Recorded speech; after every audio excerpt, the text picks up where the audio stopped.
Happy holidays, happy Thanksgiving, Merry Christmas. It's a great season, and I hope that this message finds you doing incredibly well. We've got a few announcements to the state of Colorado, but first and foremost, I want to take a few minutes here and talk about something that I think can have a profound influence on your life. Sometimes it's the simplest ideas that really can make the greatest difference. And I won't get into the whole backstory, but I recently came across something from a gentleman named Emmett Fox, and it's called the 7-Day Mental Diet. And 20 some years ago, I remember taking this 7-day mental diet, and I believe it changed my life because it made me conscious of what I was thinking about. And we always hear we become what we think about. We attract who we are and not what we want. And we all know how important personal development is. But the reality is, we have to learn to control what we think about. And today, there are more distractions, there are more things pulling at us than any time in the history of the world. And all of those things, marketing and TV and associations and relationships, they can all spiral us up or spiral us down. And unfortunately, a vast majority of them are more focused on spiraling down. I mean, just watch a few minutes of the news media. That's all it's about, all the drama. So, Emmett Fox has a simple 7-day mental challenge. He talks about in his little pamphlet, which you have a link to and you can print it out. It's 9 pages long. And I would encourage you, it's incredible. And the first thing he says in here is he says, look, we all know how important diet is. It affects so many different areas of our life. Our health is really important. But there's one thing that's even more important is what you put in your body, and that's what you put in your mind. And it's a choice.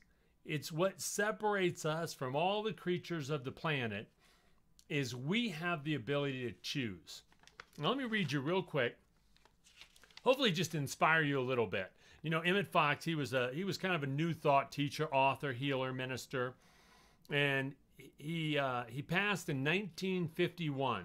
So this was written a long time ago. And here's what he says. You choose your life. That is to say, you choose all the conditions of your life. When you choose the thoughts upon which you allow your mind to dwell. Thought is the real causative force in life, and there is no other. Right? Pretty powerful. In the Bible, it says we're transformed by the renewing of our minds.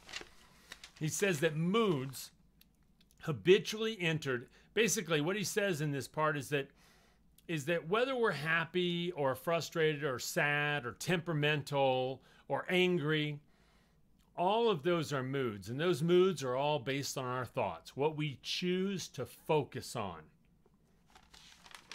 He says that make your mind up to devote 1 week.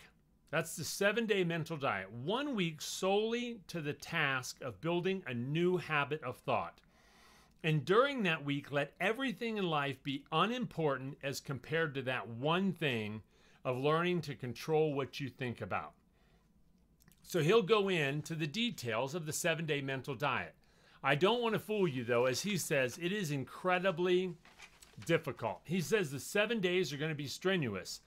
I would not have you enter upon this without counting the cost. Mere physical fasting would be child's play in comparison, even if you have a very good appetite. The most exhausting form of army gymnastics, combined with a 30-mile route march, would be mild in comparison to this undertaking. Now you think, well, 7 days. All I got to do for 7 days is if I have a negative thought, something that brings me down, it's small, it's petty. We all know what those are, by the way. If I asked you to stop at any given time and say, is what you're thinking about taking you forward? Is it going to help you improve the quality of your life, or is it moving you backwards? I guarantee you, you know immediately, and it's not gray. You go, okay, that's not really helping me. It's not solution-oriented, thoughtful, helpful, etc. He says that any thought that is not positive or constructive in character, whether it concerns yourself or anyone else, is a negative thought. He says don't bother too much about the question of classification, however. In practice, you will never have any trouble knowing whether a given thought is positive or negative. Even if your brain tries to deceive you, your heart will whisper the truth. Okay, so this 7 days will be tough. You have to start the 7 days over as he prescribes if you dwell on it past a certain period of time, right? I think it's 30 seconds in his article. I'm going to ask you, will you take the 7-day mental diet? Look, for your own good, right? The beauty of this is it doesn't cost anything. There's no investment of money. It'll improve your spiritual life, physical health, your family, your relationships, everything. I mean, so many illnesses in health alone are what happens up here and what your mind does to you. So the 7-day, it's a great time of year to do it, right? Lots of things going on, but you got some downtime. You can think about it. You can track about it. You can track it. And I would just encourage you. I told everybody I'd get it out. The link is there. You can print it out of your own free will, and you can make a decision. And I would love to hear from you. If you commit to it, I'd love to hear back. 3 announcements. Baker Street, next week, next Tuesday night in Denver is our big networking event. They're going to have some food and hors d'oeuvres. It starts at 5 o'clock. Last week I was there at our networking event the week before until 9 o'clock at night. So it's a great opportunity to network, invite people to network with others. And number 2 is there's a holiday party this month on the 13th. It's on the state calendar. The details are below. And number 3 is our best year ever event kicking off January 2015. Can you believe it? Is the 10th of January. The details are below. And we're going to kick it off like we've done many years in the past with an opportunity for you to invite guests out and for you to reset. January 1st is right upon us, to reset for 2015.